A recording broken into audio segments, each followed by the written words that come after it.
আমি তিনটি দোয়ার কথা আপনাদেরকে শুনাই।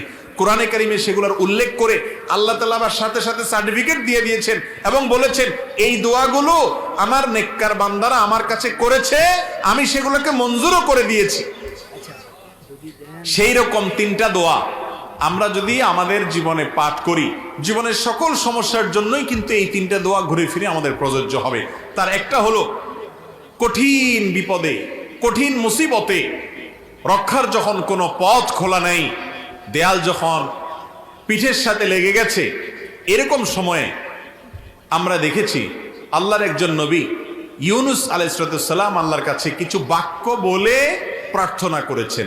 আল্লাহ তাআলা তাকে বিপদ থেকে উদ্ধার করেছেন। কি দোয়া ছিল সেটা?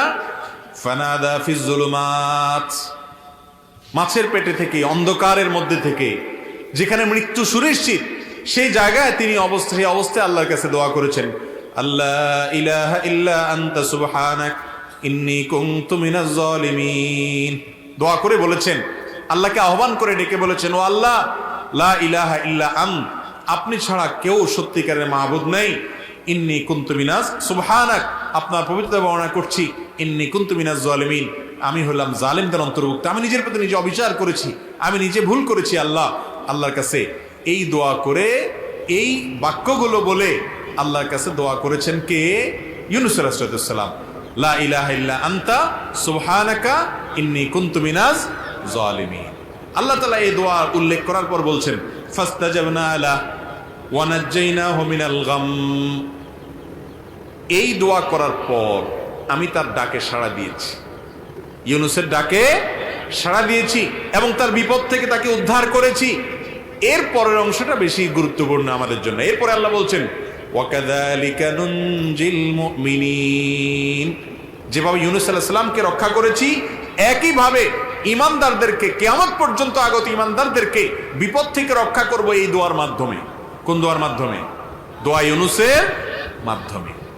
যে কোনো বিপদে পড়ে গেছেন, কোরআনে বর্ণিত কবুল হওয়া দোয়া, নিশ্চিত আল্লাহর কাছে গ্রান্টেড কবুল হওয়া দোয়া, আল্লাহর নবীর দোয়া আল্লাহ কবুল করেছেন, সেটা আল্লাহ জানিয়েও দিয়েছেন। আবার ঈমানদার বান্দারা করলে সেটাও কবুল করবেন, ওয়াদা করেছেন। শুধু তিনি ওয়াদা করছেন তা নয়, নবী করিম সাল্লাল্লাহু আলাইহি সাল্লাম বলেছেন, আল্লাহর কোন বান্দা যখন ইউনূস আলাইহিস সালাম এর দোয়া লা ইলাহা ইল্লা আনতা সুবহানাকা ইন্নী কুনতু মিনাজ জালিমিন, এটা মূলত আল্লাহর প্রশংসা মাখা একটা বাক্য, যেটার মাধ্যমে দোয়াও লুকায়িত আছে, আল্লাহর কাছে প্রার্থনা আছে এর মধ্যে অন্তর্নিহিতভাবে। এই বাক্যের মাধ্যমে যে ব্যক্তি দোয়া করে, নবী করিম সাল্লাল্লাহু আলাইহি সাল্লাম বলেছেন, সে দোয়া কবুল না হয়ে পারে না। তাহলে যে কোনো বিপদ আপদে কোরআনের একটা কবুল হওয়া দোয়া আপনি পাঠ করতে পারেন, সেটা হলো ইউনূস আলাইহিস সালামেরটা। সেই বাক্য হলো আল্লাহকে ডেকে বলবেন, ও আল্লাহ, লা ইলাহা ইল্লা আন্ত সুবহানাকা ইন্নী কুনতু